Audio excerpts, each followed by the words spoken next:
Olá, amigos do canal. Vamos para o estudo de mais uma lição da nossa revista Lições Bíblicas, edição especial Jovens e Adultos. A lição que estaremos hoje é a lição 6, que tem como título Neemias reconstrói os muros de Jerusalém. O texto áureo: nunca mais se ouvirá de violência na tua terra, de desolação ou destruição nos teus termos, mas aos teus muros chamarás salvação e as tuas portas louvor. Isaías 60, 18.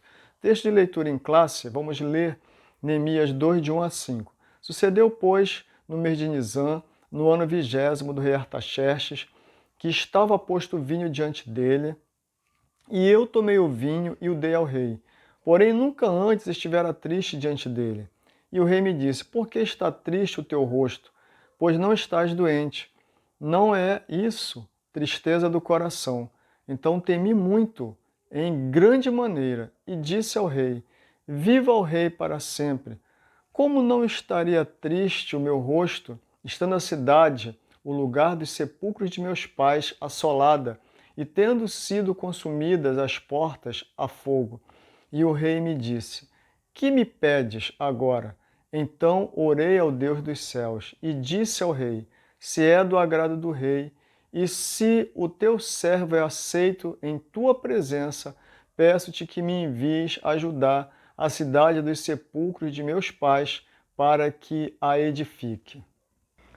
Então, o objetivo da lição desta semana é mostrar uma situação conduzida por Deus, em que Deus levanta ou desperta, como tem sido a tônica desta lição, desperta um homem chamado Neemias, que estava na corte de Susa, do rei Artaxerxes, para que realizasse uma obra na terra dos seus antepassados, né? Na terra dos seus antepassados. E hoje nós estudaremos então sobre a reconstrução dos muros de Jerusalém. E o tópico 1 diz o seguinte: Deus responde às orações de Neemias. Eu tenho um vídeo que eu gravei recentemente contando essa história da liderança de Neemias. Vou deixar aqui para vocês virem, e se vocês tiverem interesse em acrescentar a esta lição, recomendo, aconselho que vocês vejam esse vídeo bastante interessante, que fala da questão relacionada ao exercício da liderança. E nós vemos aqui que Neemias estava muito bem na corte de Susa, bem sucedido, era da confiança do rei, entregava o vinho para que o rei consumisse, ou seja, alguém que estava junto ao rei, era alguém da mais alta confiança daquela autoridade. E Neemias gozava desta mais alta confiança, ainda que fosse de uma nação completamente diferente da nação persa. Ele estava na corte do rei, a serviço do rei, gozando da confiança do rei. Ele ouve um relato de pessoas que vieram da terra de seus pais, dizendo para ele: olha, a nossa situação é essa, essa e essa. As pessoas lá estão vivendo em situação de penúria, os muros estão derribados, não há ordem, não há cuidado, não há zelo, não há respeito. A situação é muito degradante, é deprimente realmente. E esse homem que estava na corte do rei, ele vai mostrar uma característica que não é para qualquer um. Ele vai sentir no coração a dor e a tristeza pela penúria que estava o seu povo. E ele não vai ficar quieto. Então a tônica da lição hoje é esta. E aqui diz o seguinte: Deus responde às orações de Neemias. Deus envia emissário a Neemias. Então o irmão dele, que viera de Jerusalém, né, Hanani, é que vai fazer esse relato a ele. Quando ele ouve esse relato, a situação dele primeiro é de tristeza, de muita tristeza, de um coração que fica dolorido, comovido, sentido, e depois ele vai orar, né? Ele vai orar, ele fica angustiado, ele vai orar, ele vai jejuar, em busca de uma oportunidade para que ele pusesse em prática algo que naquela mesma hora nasceu no coração. Ou seja, Deus vai despertar Neemias para uma obra. uma obra bastante interessante. E ele vai dizer num de seus versos mais na frente: estou realizando uma grande obra. Quando aqueles camaradas que querem fazê-lo parar começam a fustigá-lo, começam a incomodá-lo para que ele vá ter com eles que queriam fazer o mal para Neemias, mas isso é um outro fato que ainda será comentado ao longo deste trimestre. Muito bem. E no item 3, Deus responde às orações de Neemias. Então Neemias ele busca o Senhor, ele ora ao Senhor e ele espera o momento da oportunidade. Foi o texto que está na leitura bíblica em classe, em que ele vai à presença do rei e o rei percebe que algo não está como sempre esteve, percebe uma tristeza do coração, ele percebe que Neemias está sentindo algo, e isso causa um certo medo, um certo receio, um certo temor para Neemias, porque possivelmente o rei não gostava de ter pessoas próximas a si com comportamentos, com atitudes que não traziam uma expressão de satisfação, ou seja, uma pessoa insatisfeita em determinadas situações ela pode se tornar perigosa, né? Então, possivelmente o rei não gostaria de ter junto de si pessoas com comportamentos de insatisfação. Então, ele vai à presença do rei e ele vai ter essa oportunidade. Então você vê que no item 4, Deus desperta o rei a atender o pedido de Neemias. Neemias recebeu carta do rei, ou seja, o rei pergunta para ele o que está acontecendo. Ele vai dizer: olha, rei, eu não posso estar alegre se a terra aonde viveram os meus antepassados estão em situação de penúria, onde os sepulcros dos meus pais estão arrasados, as portas queimadas a fogo. Isso não pode fazer com que eu me sinta feliz sabendo que eu estou numa situação de conforto, mas o meu povo está numa situação de miséria, de miserabilidade. E aí o rei também é despertado pelo Senhor. E aí o rei vai dizer: o que você quer? O que você me pede? Como eu posso fazer com que a alegria volte ao teu rosto? Então ele vai dizer: olha, me dê cartas, me autorize a retornar, me autorize a reconstruir os muros de Jerusalém, me autorize a reorganizar o povo, me autorize a fazer algo em favor do meu povo. É isso que ele vai pedir ao rei. E como ele foi despertado, Artaxerxes é despertado pelo Senhor, ele vai conceder esses pedidos a Neemias. Nesse item 1, que fica aqui para nós, um convite, é que nós observemos quais foram os comportamentos de Neemias. O que ele fez? Ele sentiu a dor. Depois, ele vai orar ao Senhor, ele vai pedir perdão pelos erros do seu povo, ele vai pedir ao Senhor que, se lhe for permitido, ele conceda fazer algo. Ele vai jejuar. Então ele coloca o seu problema na mão do Senhor. Ele vai aos pés do Senhor e diz: Senhor, se tu quiseres que eu seja o canal de bênção para o meu povo, faça-se conforme a tua vontade nas minhas palavras, conforme a tua vontade.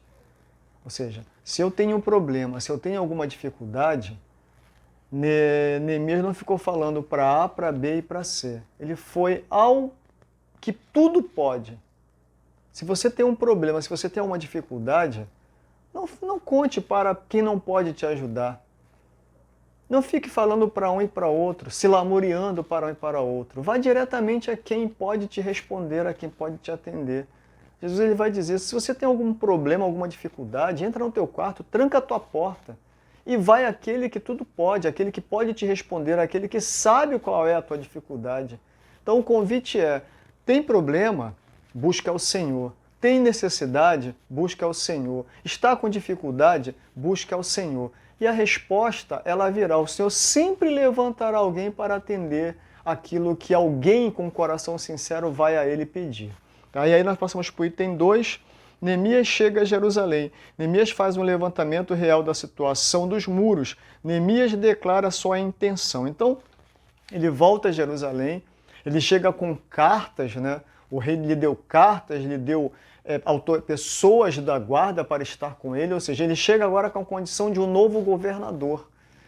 Só que quando ele chega, ele não fala nada para ninguém. Isso está no meu vídeo, que se você quiser, tiver interesse em ver, eu vou relatar com muito mais precisão Ele chega ali e começa a circular na cidade, à noite, e não vai de dia para não chamar a atenção, então durante a noite ele circula toda a cidade, verifica toda a situação, não fala nada para ninguém, possivelmente as pessoas ficaram apreensivas. Quem é esse sujeito que chegou aí, está dando voltas com guardas, com soldados em volta dele? Quem é esse sujeito? E aí Neemias, ele levanta a situação, ou seja, ele levanta como está a situação, o que está ocorrendo, para que ele pudesse ter uma informação detalhada, para que ele pudesse fazer o seu planejamento e pôr em prática aquilo para o que ele havia chegado em Jerusalém. Outra coisa que nos chama a atenção aqui, nós não podemos começar a atropelar as coisas. A primeira coisa que Deus nos ensina é que nós devemos ser organizados. Nós devemos ser bastante atentos a tudo o que estamos fazendo. O Senhor, ele não faz as coisas levado pela emoção, levado pelos impulsos, né? E nós vemos aqui a atitude de Neemias exatamente essa. Neemias não foi levado pelo impulso. Eu cheguei aqui, agora quem manda sou eu. Não, ele foi com cuidado, assuntou as questões e depois ele começa a planejar e definir quais serão as suas estratégias de reconstrução. Neemias declarou sua intenção. Se depois que ele apurou tudo, ele chama as pessoas da cidade, os maiorais da cidade, e diz: olha, aqui estão as cartas, o rei me mandou para fazer isso. Quem está comigo? E nós vamos ver que tiveram pessoas aqui que não quiseram botar a mão na massa. E não eram os pobres, eram os mais bem-sucedidos, né? Uma classe mais elevada. Não quiseram participar, né? Então ele levanta aqui, levantemo-nos e edifiquemos, e esforçaram as suas mãos para o bem. Ou seja, havia necessidade de uma liderança. Aquela liderança chegou. Num ambiente que não tem liderança, a situação fica complicada. Num ambiente que não tem um guia, a situação fica desordenada. Num ambiente onde todos querem mandar, mas ninguém quer assumir a responsabilidade, fica complicado, fica difícil decidir e fazer com que as coisas prosperem, né? A liderança, ela é muito importante, mas a liderança, ela só funcionará se esse líder também tiver capacidade de aglutinar as pessoas em torno de si com um propósito real de que aquilo para o que se propõe possa acontecer. Então, um conselho fica que, se você é líder, saiba como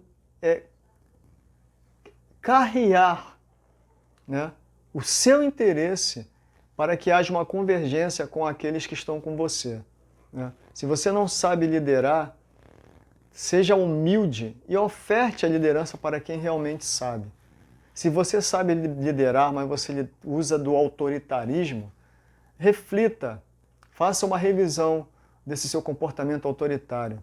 Liderança autoritária, ela tende a falhar, ela tende a se desvanecer. Ninguém gosta de ter uma pessoa autoritária em cima de si, sobre si.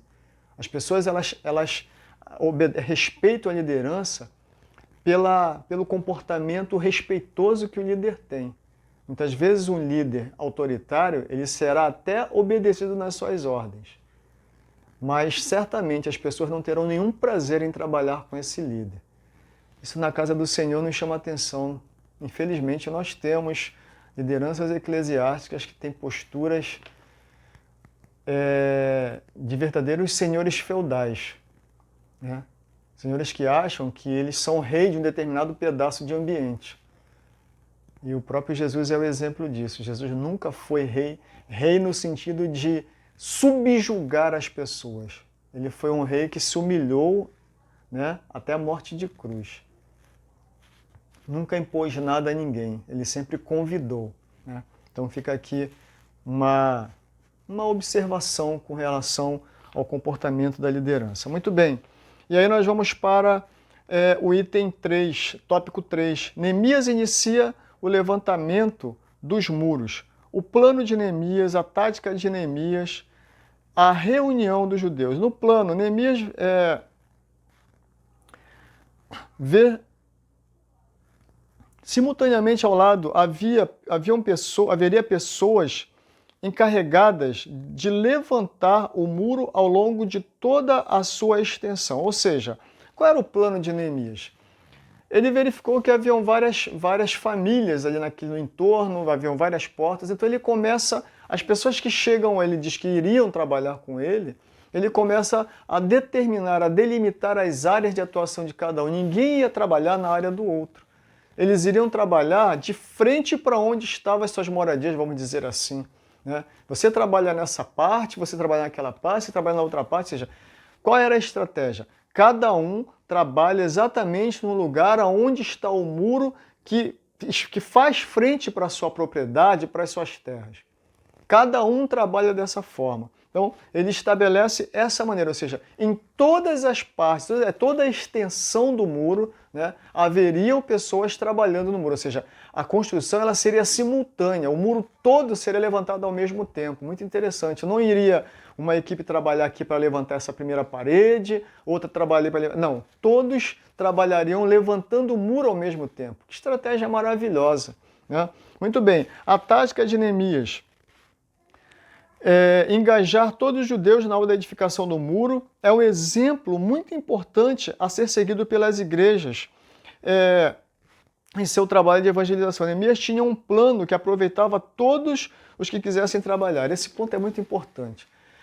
Infelizmente, na igreja nós temos pessoas que querem trabalhar e pessoas que não querem. Há muito tempo eu aprendi isso. Mesmo quando eu ainda era jovem, ainda mais jovem, né? Eu era jovem, uma certa feita eu reclamei com Deus, porque a gente queria trabalhar, fazer muitas coisas e alguns não queriam. Uma certa feita Deus tocou no meu coração exatamente isso, trabalha com quem quer. Então, Neemias ele chamou as pessoas. Eu falei ainda há pouco que existiram alguns que não quiseram. E, ao que se percebe, Neemias não os obrigou.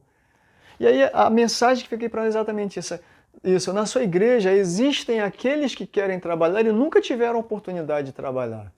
E existem aqueles que têm funções para constar. É o chamado status religioso, né? As pessoas têm a função para dizer eu sou professor, eu sou superintendente, eu sou diácono, eu sou auxiliar de trabalho, eu faço parte do grupo vocal. Mas na hora de assumir o compromisso ninguém quer. Na hora de participar do ensaio, das reuniões, isso ninguém quer. Na hora de estar presente nos cultos chamados menos importantes, cultos durante a semana, né? Temos igrejas que têm músicos que só aparecem na igreja no domingo porque a igreja está cheia. Não é só o músico, temos os cantores, temos aqueles que dão uma palavra, né? Então, com quem você vai trabalhar? Com quem quer.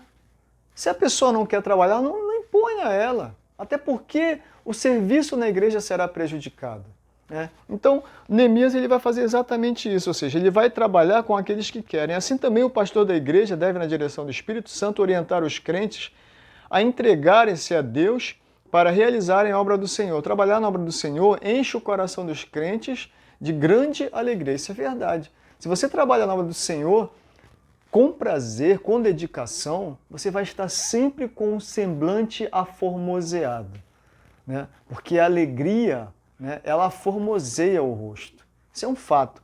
Se você trabalha por imposição, certamente você sempre terá indisposição para fazer a obra do Senhor. E com indisposição para a obra do Senhor, o Senhor não recebe. O Senhor não quer pessoas trabalhando por obrigação, Ele quer pessoas trabalhando por gratidão. Eu e você devemos trabalhar na obra por gratidão. Qual é a gratidão? Cristo deu a sua vida por nós. Se hoje nós estamos onde estamos, é porque Cristo deu a sua vida por nós, porque Ele nos amou. Se não fosse o amor de Cristo, onde nós estaríamos agora? Não sei, né? A união dos judeus ficou ameaçada, né?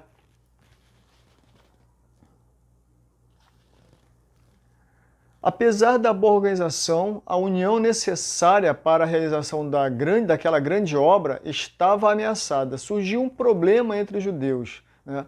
Neemias, entre os pobres e os ricos. Esse tema será tratado nas próximas aulas, na lição 8. Né? Então havia aí uma situação de subjugamento, né? Os mais ricos exploravam os mais pobres, e isso vai fazer necessária com que Neemias faça uma intervenção nessa questão, né? As pessoas estavam explorando de maneira contrária àquilo que a própria palavra, que a própria lei de Moisés havia orientado. E isso vai trazer um desconforto, vai trazer uma insatisfação e vai fazer com que Neemias, que era o líder, intervenha para pôr ordem no ambiente. E aí nós passamos para o item 3, para o item tópico 4. O levantamento dos muros provocou grande oposição. Iniciada a edificação dos muros, Sanbalate e Tobias indignaram-se grandemente e usaram de várias estratégias para fazerem a obra parar. Todavia, Neemias e seus liderados, ajudados pelo Senhor, conseguiram vencer todos os obstáculos que se levantaram e trabalharam sem cessar até a conclusão dos muros. Ora, sempre vai ter alguém para se opor, né? Isso é fato. Quando as coisas estão acontecendo como Deus espera de nós, sempre haverão opositores da obra. E no caso da reconstrução do muro de Jerusalém, não foi diferente. Esses Tobias e Sanbalate da vida ficaram indignados. Viram que alguma coisa estava acontecendo, o povo estava se organizando. Existem pessoas que não gostam de ordem, não gostam da coisa funcionando de maneira clara, de maneira disciplinada. Infelizmente, nós temos no nosso ambiente pessoas que são indisciplinadas e que não gostam da disciplina, não gostam das hierarquias. Quando se fala em hierarquia no ambiente que vemos hoje, isso soa uma coisa ligada a militarismo.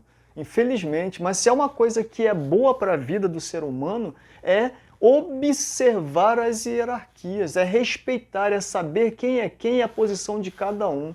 Isso não quer dizer que quem está numa posição inferior vai ser subjugado, vai ser pisado, não.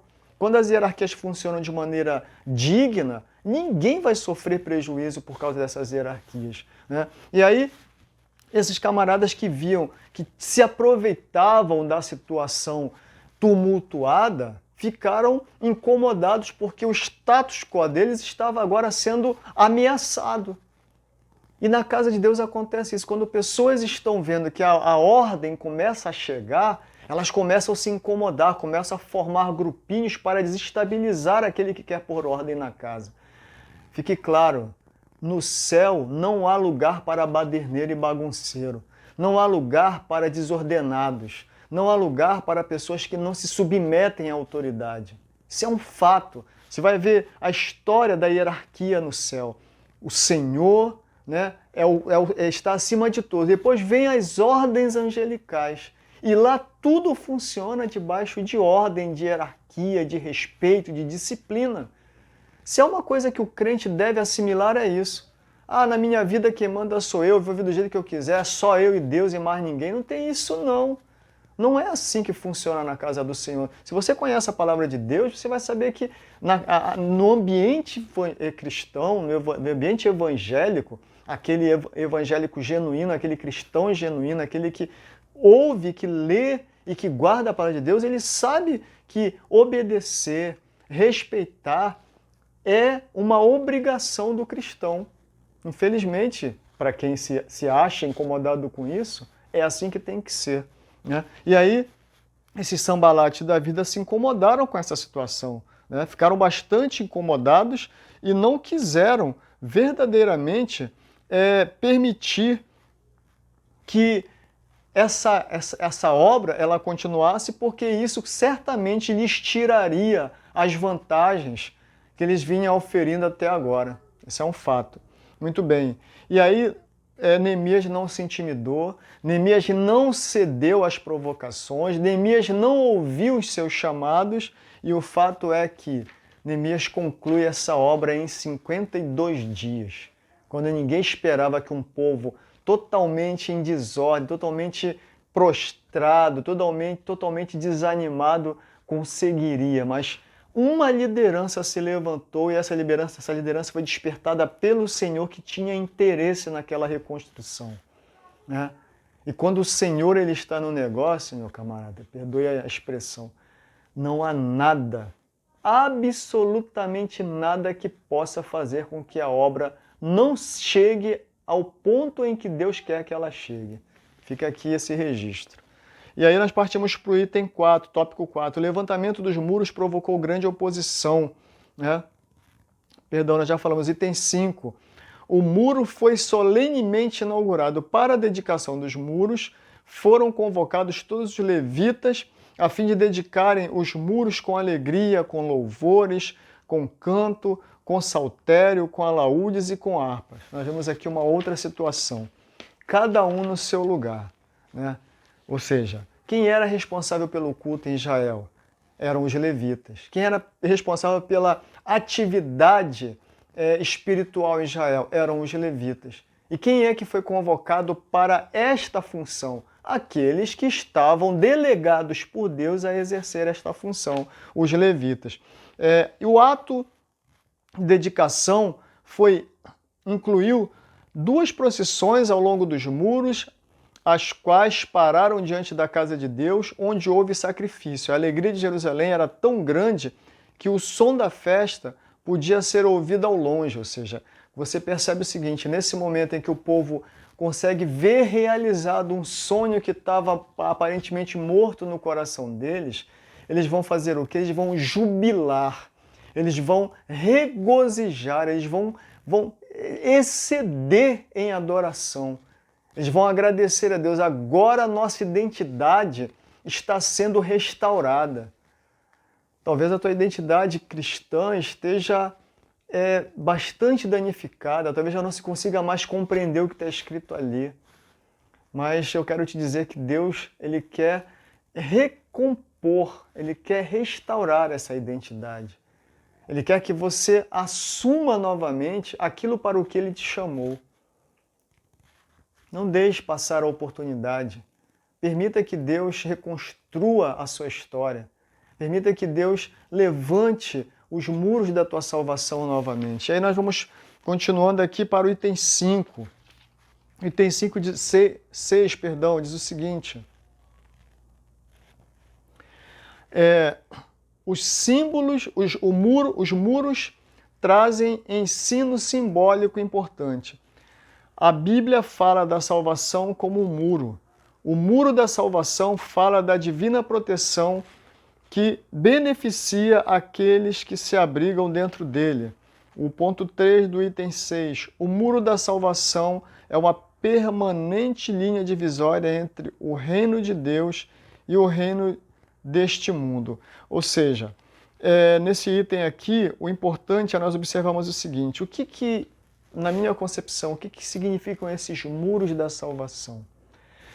Quando você conhece a palavra de Deus, você fica blindado para resistir, para não ser afetado e atingido pelas coisas do mundo, pelo mal, né? Pelas ofertas do mundo.